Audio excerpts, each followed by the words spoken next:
गणेश विसर्जन की कहानी। भारत में हर त्योहार केवल एक रस्म नहीं होता, बल्कि उसके पीछे कोई गहरा अर्थ और भावनात्मक जुड़ाव छिपा होता है। इन्हीं त्योहारों में से एक है गणेश चतुर्थी और गणेश विसर्जन। इस कहानी में हम एक छोटे से गांव, एक गरीब परिवार और भगवान गणेश से जुड़ी उनकी आस्था की यात्रा को देखेंगे। गांव और गरीब परिवार। महाराष्ट्र के एक छोटे से गांव में रामलाल नाम का एक गरीब मजदूर रहता था। उसका जीवन कठिनाइयों से भरा हुआ था। वह दिन रात मेहनत करके किसी तरह अपने परिवार का पेट पालता था। उसकी पत्नी सीता घर घर बर्तन मांजती थी और उनके दो छोटे बच्चे सोनू और गुड़िया गांव के सरकारी स्कूल में पढ़ते थे। गांव में हर साल बड़े धूमधाम से गणेश चतुर्थी मनाई जाती थी। अमीर लोग बड़े बड़े पंडाल सजाते, ऊंची मूर्तियां लाते और भव्य आयोजन करते। लेकिन रामलाल जैसे गरीबों के लिए ये सब केवल दूर से देखने और आनंद लेने की चीज थी।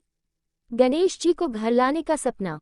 बचपन से ही सोनू और गुड़िया को गणेश चतुर्थी का बेसब्री से इंतजार रहता था। वे देखते कि कैसे गांव के बच्चे मिलकर पंडाल सजाते, ढोल ताशे बजाते और गणपति बप्पा का स्वागत करते। एक दिन सोनू ने अपने पिता से कहा, बाबा, इस बार हम भी अपने घर में गणपति बप्पा को लाएंगे न। रामलाल ने गहरी सांस ली। वह जानता था कि मूर्ति खरीदने और पूजा की सामग्री जुटाने के लिए पैसे नहीं थे। लेकिन बच्चों की चमकती आंखों को देखकर उसका मन पसीज गया। उसने धीरे से कहा, बेटा, कोशिश करेंगे। अगर बप्पा चाहेंगे तो जरूर आएंगे हमारे घर। मिट्टी की मूर्ति। रामलाल के पास इतने पैसे नहीं थे कि वह बाजार से बड़ी मूर्ति खरीद सके। इसलिए उसने गांव के किनारे बहने वाली नदी की साफ मिट्टी लाए और बच्चों के साथ मिलकर खुद एक छोटी सी गणेश जी की मूर्ति बनाने लगा।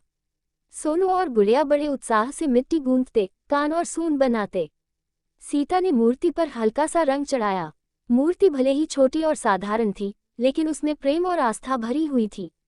जब मूर्ति तैयार हुई तो बच्चों की खुशी का ठिकाना न रहा। सोनू ने झूम कर कहा, देखो माँ, बप्पा कितने सुंदर लग रहे हैं। अब वे हमारे घर आएंगे।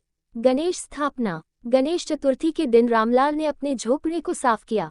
घर की दीवारों पर पुराने अखबार और पत्तों से सजावट की गई। सीता ने थोड़े से फूलों की माला बनाई। मूर्ति को एक लकड़ी की चौकी पर रखा गया। परिवार ने मिलकर गणपति बप्पा मोरया के जयकारे लगाए। पूरा झोपड़ा भक्ति और प्रेम से गूंज उठा। सीता ने थोड़े से गुड़ और बेसन से लड्डू बनाए। बच्चों ने ढोल की जगह खाली डिब्बे बजाकर उत्सव जैसा माहौल बना दिया। भले ही गरीब थे, लेकिन श्रद्धा और आनंद में किसी भी बड़े आयोजन से कम नहीं थे। बप्पा के साथ 10 दिन। पूरे 10 दिनों तक रामलाल का परिवार सुबह शाम आरती करता, प्रसाद चढ़ाता और भजन गाता।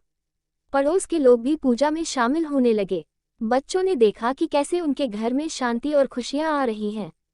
गांव के कई लोग हैरान थे कि इतने गरीब परिवार ने भी इतनी श्रद्धा से गणेश उत्सव मनाया। धीरे धीरे लोगों ने उन्हें थोड़े थोड़े फल, मिठाई और फूल देना शुरू किया। ऐसा लग रहा था मानो बप्पा ने सचमुच उनके घर आकर सबका दिल जोड़ दिया हो। विसर्जन का दिन। 10वें दिन गणेश विसर्जन का समय आ गया। बच्चे उदास थे। गुड़िया ने मूर्ति को देखते हुए कहा, माँ, बप्पा को क्यों ले जाना होता है? क्या वे हमें छोड़ देंगे?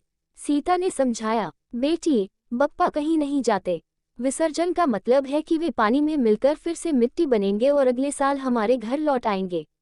वे हमेशा हमारे दिल में रहते हैं। रामलाल ने भी बच्चों से कहा, बप्पा हमें सिखाते हैं कि जीवन में कुछ भी स्थायी नहीं होता। हमें अच्छे काम करते रहना चाहिए, वही सबसे बड़ी पूजा है। साधारण लेकिन भावनात्मक विसर्जन। गांव में बड़े बड़े जुलूस निकल रहे थे। ढोल ताशे बज रहे थे, पटाखे फूट रहे थे। लेकिन रामलाल और उसका परिवार चुपचाप अपनी छोटी सी मूर्ति को एक टोकरा में रखकर नदी की ओर चल पड़ा। सोनू ने अपने डिब्बे को ढोल की तरह बजाया और धीरे धीरे गणपति बप्पा मोरया, अगले बरस तू जल्दी आ, गाने लगा। नदी किनारे पहुंचकर उन्होंने मिलकर अंतिम आरती की। बच्चों की आंखें नम थीं, लेकिन चेहरे पर विश्वास था। रामलाल ने मूर्ति को धीरे धीरे पानी में प्रवाहित किया। पानी में मूर्ति डूबते ही बच्चों ने हाथ जोड़कर प्रणाम किया। मानो बप्पा ने आशीर्वाद देकर कहा हो, मैं हमेशा तुम्हारे साथ हूँ। गांव वालों की सीख। गांव के कई लोग ये सब देख रहे थे। उन्हें लगा कि असली भक्ति धन धाम में नहीं, बल्कि सच्चे मन में होती है। कई अमीर लोगों ने रामलाल के पास आकर कहा, भाई, तुमने हमें सिखाया कि बप्पा केवल पंडाल और सजावट में नहीं, बल्कि प्रेम और विश्वास में बसते हैं। त्याग और शिक्षा। गणेश विसर्जन के बाद भी रामलाल के परिवार को ऐसा लगा जैसे बप्पा उनके घर में ही हैं। बच्चों ने हर दिन पढ़ाई में मेहनत करना शुरू किया। सीता ने हिम्मत से काम करना जारी रखा। रामलाल भी और मेहनत करने लगा। उनके जीवन में धीरे धीरे सुधार आने लगा। संदेश: ये कहानी हमें सिखाती है कि गणेश विसर्जन केवल मूर्ति को पानी में प्रवाहित करना नहीं है, बल्कि यह त्याग और जीवन के परिवर्तन का प्रतीक है।